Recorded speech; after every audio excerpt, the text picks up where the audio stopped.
Internet அது ஒரு பெரிய உலகம் மாதிரி. ஆனா அது தெரியாமலேயே எத்தனையோ ரகசியங்களை வெளியில கொண்டு வந்திருக்குன்னு உங்களுக்கு தெரியுமா? இன்னைக்கு நாம பார்க்க போறது அப்படிப்பட்ட சில ஷாக்கிங்கான உண்மைகளை தான். இன்டர்நெட்டோட ஆரம்ப நோக்கம் ரொம்பவே நல்லதா இருந்துச்சு. உலகத்துல இருக்கிற எல்லா மக்களையும் ஒன்னு சேர்க்கணும், அறிவை பகிர்ந்துக்கணும், ஒரு புது உலகத்தையே உருவாக்கணும்னு நினைச்சாங்க. அந்த நம்பிக்கை ரொம்ப பிரகாசமா தெரிஞ்சது. ஆனா நினைச்ச மாதிரி எதுவுமே நடக்கல. கதையில ஒரு பெரிய ட்விஸ்ட். அது வெறும் தகவல்களை மட்டும் ஷேர் பண்ணல, நாம பார்க்கவே கூடாத பல உண்மைகளையும் ரகசியங்களையும் வெளிச்சம் போட்டு காட்டிருச்சு. மறைச்சு வச்சிருந்த உண்மைகள், நம்மளோட பர்சனல் டேட்டா, இருண்ட நிஜங்கள், இப்படி பல விஷயங்கள். ஒன்று மட்டும் தெரிஞ்சுக்கோங்க, ஒரு தடவை ஆன்லைன்ல ஏதாச்சும் வந்துட்டா அது ஒரு டிஜிட்டல் புதைப்படிவம் மாதிரி ஆகிரும். அதை யாராலையும் என்னைக்கும் அழிக்கவே முடியாது. சரி, வாங்க முதல் பகுதிக்குள்ள போலாம். நம்மளோட பிரைவேட் உரையாடல்கள், அதாவது நம்மளோட சாட்ஸ். நாம நினைக்கிற மாதிரி அது உண்மையிலே அவ்வளோ பிரைவேட்டா? யோசிச்சு பாருங்க, இது ரொம்ப பிரைவேட்னு நாம அனுப்புற ஒரு மெசேஜ் ஒரே ஒரு ஸ்கிரீன்ஷாட்ல பப்ளிக் ஆகிடுது. லீக்கான இமெயில்கள், ரகசிய சாட்ஸ், இதெல்லாம் தான் பெரிய பெரிய கம்பெனி ஊழல்களையும் அரசியல்வாதிகளோட பொய்களையும், ஏன் நம்ம ஃபேவரட் செலிபிரிட்டிகளோட பர்சனல் வாழ்க்கையும் அம்பலப்படுத்தியிருக்கு. இன்டர்நெட் எதையுமே மறக்காது, ஞாபகம் வச்சுக்கோங்க. ஓகே, இப்ப அடுத்த கட்டத்துக்கு போலாம். நாம நேரடியா ஷேர் பண்ற மெசேஜ்களை தாண்டி நமக்கே தெரியாம நாம விட்டுட்டு போற டிஜிட்டல் தடயங்களை பத்தி இப்ப பார்க்கலாம். இப்போ பாருங்க, நீங்க அப்லோட் பண்ற ஒரு போட்டோல இருக்கிற மெட்டா டேட்டா நீங்க எந்த இடத்துல இருக்கீங்கன்னு அப்பட்டமா காட்டி கொடுத்துடும். நீங்க யூஸ் பண்ற ஆப்ஸ் நீங்க எங்கெல்லாம் போறீங்கன்னு ட்ராக் பண்ணலாம். இது ஹேக்கிங்லாம் கிடையாதுங்க, இது நாமளே ஓவரா ஷேர் பண்றதோட விளைவு. நம்ம வீட்டு அட்ரஸ்ல இருந்து நம்ம டெய்லி ரொட்டீன் வரைக்கும் எல்லாமே பப்ளிக் டொமைனுக்கு வந்துருது.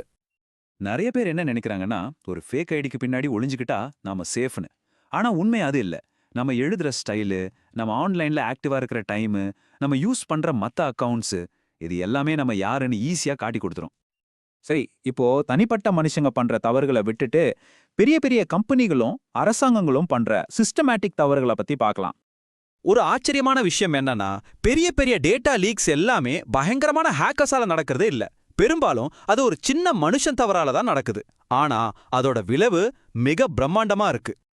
தப்பா கான்ஃபிகர் பண்ண சர்வர்ஸ், பாஸ்வேர்ட் போடாத ஃபோல்டர்ஸ், இதனால என்னெல்லாம் வெளியில வந்திருக்கு தெரியுமா? மிலிட்டரி ரகசியங்கள், கோடிக்கணக்கான யூசர்ஸோட இன்ஃபர்மேஷன்ஸ், பெரிய கம்பெனிகளோட பிசினஸ் ஸ்ட்ராட்டஜிஸ் எல்லாமே ஒரே ஒரு சின்ன கவனக்குறைவால அம்பலமாயிடுச்சு. இன்டர்நெட் மனுஷங்க பண்ற தப்ப மட்டும் வெளிப்படுத்தல, அதோட சொந்த இயக்கத்திலேயே ஒரு இருண்ட பக்கம் இருக்க, அதையும் அது வெளிச்சம் போட்டு காட்டிடுச்சு. அதுதான் அல்காரிதங்களோட உண்மை. இந்த அல்காரிதங்கள் ஒரு சங்கடமான உண்மையை கண்டுபிடிச்சது. என்னன்னா, ஒரு ஆத்திரமூட்டுற செய்தி உண்மையை விட ரொம்ப வேகமா பரவுது. அதே மாதிரிதான் பயமுறுத்துற செய்திகளும். உண்மையான தகவல்களை விட இந்த மாதிரி செய்திகள் தான் நம்ம கவனத்தை ரொம்ப நேரம் இழுத்து பிடிக்குது. அப்போ கடைசி ஃபார்முலா என்ன?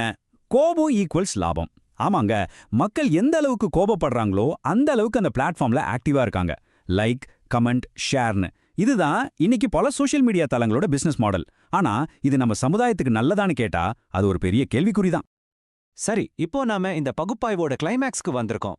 இன்டர்நெட் வெளிப்படுத்தின எல்லா ரகசியத்திலையும் ரொம்ப ஆழவான, ரொம்ப பர்சனலான ரகசியம் எது தெரியுமா? ஒரு நிமிஷம் யோசிங்க.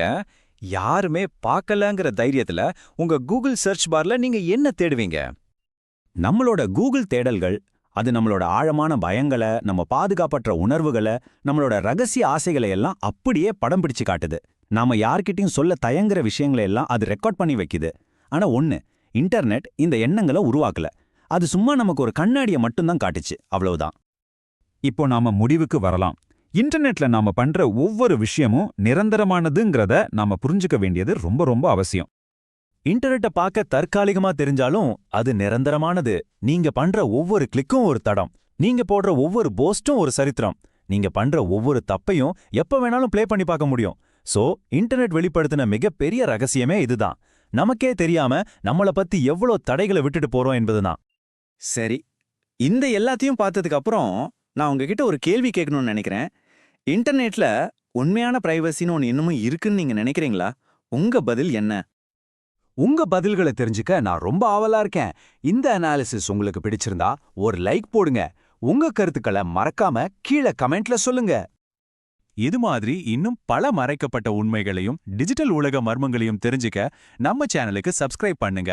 ஏன்னா ஆன்லைன்ல எதுவுமே நிரந்தரமா மறைஞ்சிருக்கிறது இல்ல.